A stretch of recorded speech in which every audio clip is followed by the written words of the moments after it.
One of my biggest takeaways from the Super Bowl ads this year is that we're going to see a huge uptick in fraud in this country over the next few years. Because there's a lot of theorizing stating that we are in the last stage of capitalism, which may or may not be true depending on how you feel. However, the increase in fraud is very much guaranteed because it looks like the way I see things, all the ways to generate wealth and money right now rely on connections or luck. And when you build a system that's not meant to win in, people begin to cheat. When you build a system where majority of people who are participating think the only way they can make money is by sports betting, becoming an influencer, making content or blowing up online, or just getting lucky and happening to buy the first batch of some rare crypto that can lead to them being a multimillionaire, you're gonna get fraud. Combine that with the fact that a majority of legitimate ways to make money are being gate-kept and priced out, right? Look how education's being treated. Historically, a degree was one of the most reliable ways to lead to class mobility. Look what's happening to all the degrees and the cost of education, but also now as these laws are being passed limiting the loans you can take out for higher ed, degrees like PhDs, JDs, etc., you're pricing people out. It's going to lead to fraud. AI is taking over all of the quote-unquote entry-level jobs, not counting the automation of a lot of roles with things like the Amazon stores that don't really need employees. It's going to lead to fraud. And to top it all off, we have a hustler culture that promotes doing anything in the name of money and promotes living a very luxurious lifestyle. Rich in 2025 is not the same rich as it was in 2015, which isn't the same rich as it was in 2005. Because of the access to information now, people are very aware of the level of disparity they're living in. They're constantly seeing millionaires and billionaires post their shopping hauls and their day in the life, and they look so starkly different from the lives of the average person, which is making people feel like they need to live that life in order to be happy. It's going to lead to fraud. Even things like children's sports, which used to be accessible to all kids. Now, if you can't put your kid in an elite summer camp by the time they're 10 years old, if you can't get them in front of a certain coach by a certain age, and if you can't get their huddle highlights done by a professional photographer when they're in middle school and high school, unless they truly are a prodigy, the odds of them being able to go pro are very low. Just because pro sports has a different infrastructure now, it's going to lead to fraud. And we're already kind of seeing the beginnings of this begin to manifest, right? We've had a lot of high-profile athletes involved in gambling scandals.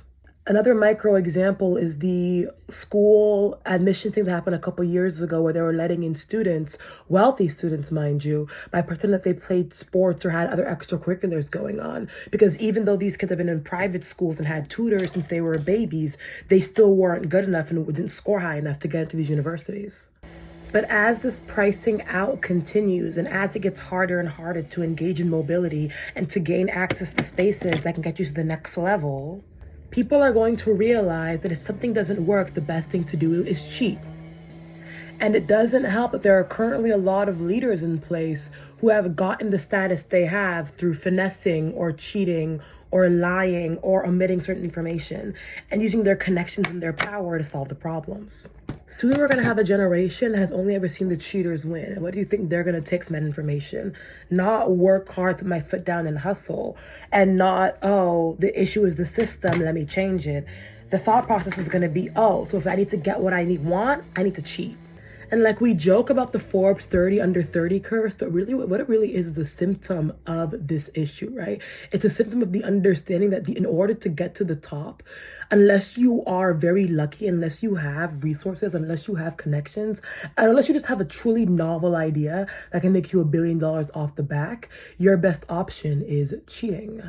And look, I'm not saying that validates the fraud that some of these 30 under 30 people have committed, but what I'm saying is it explains the mindset of thinking that as long as I can show, as long as I can pretend that I'm making money, as long as I can pretend that what I'm doing is working, as long as I can fake until I make it, one day I'll actually have it. And the sad part is that's what the actual rich are doing too. The difference between who fakes it and gets caught and who fakes it and doesn't is who has the resources. You know what I mean? A lot of these legitimate companies have been caught in the past past lying, cheating, and defrauding. The difference is they're at the place where they can afford a legal team that can make all of that go away. This isn't a new thing to American economics and the zeitgeist of how our economy functions. The main difference is who's getting caught and how they're being held accountable. And the thing is, you would hope that experiences or stories like this, right, that go back to the original Ponzi scheme, that go back to the stock market crash of '08, will show you that when a system begins to thrive, and you would have thought that a society had already learned this the hard way, right? After the '08 financial crisis and the crash and the Ponzi scheme that played a role in that. And we saw already what happens when an economy is built around enriching only the top members, how it not only leads to cheating, but the overall destruction and falling apart of the entire society.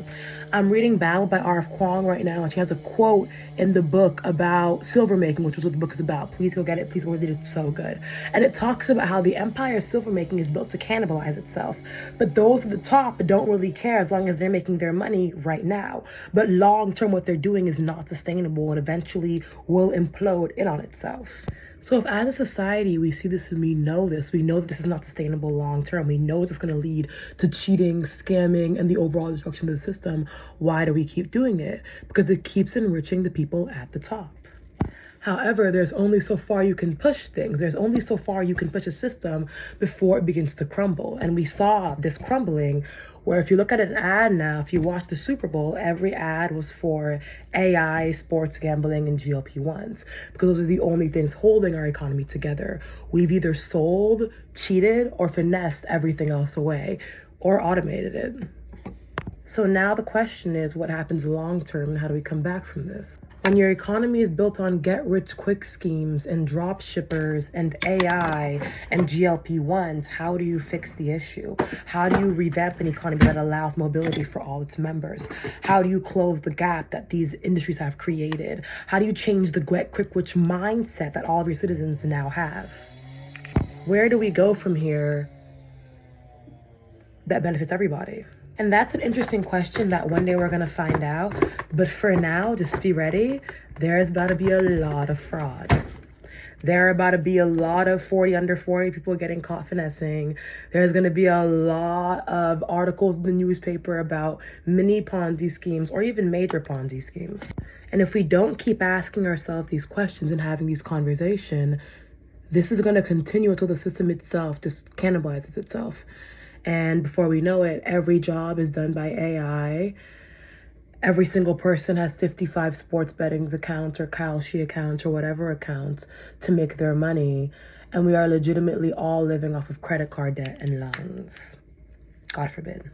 So where do you think we go from here? How do you think we solve this problem? Because it's no longer just a societal and economic problem and system.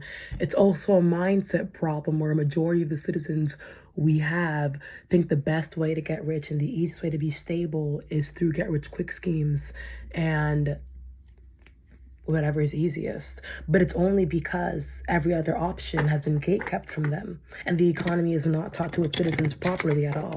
So most people do not understand how the world we live in and the economy we all work in actually functions. They just see someone telling them, oh, well, I got rich doing this, you can do the same thing. And why would people not subscribe to that, especially in a world where it's so hard to survive? The cost of raising kids out the water, the cost of groceries, bills, school, everything is a different monster. So if you have access or you think you have access to a quick solution, why would you not take it? The problem is these quick solutions cannot work for all of us. Just like everything else, at some point, they're going to start cannibalizing themselves. And they already have. The millions of dropshipping courses you get ads for every day, it's ironic for me to say this, making a makeup video, but the piles of content we're getting pushed up so we can join creator funds and make money, all of it. How do we fix it? How do we revert? And equally as important, how do we convince the next generation that fraud is wrong when they're watching their leaders, their governments, their business leaders, their influencers, and their celebrities all commit fraud and thrive regardless? Okay, final look.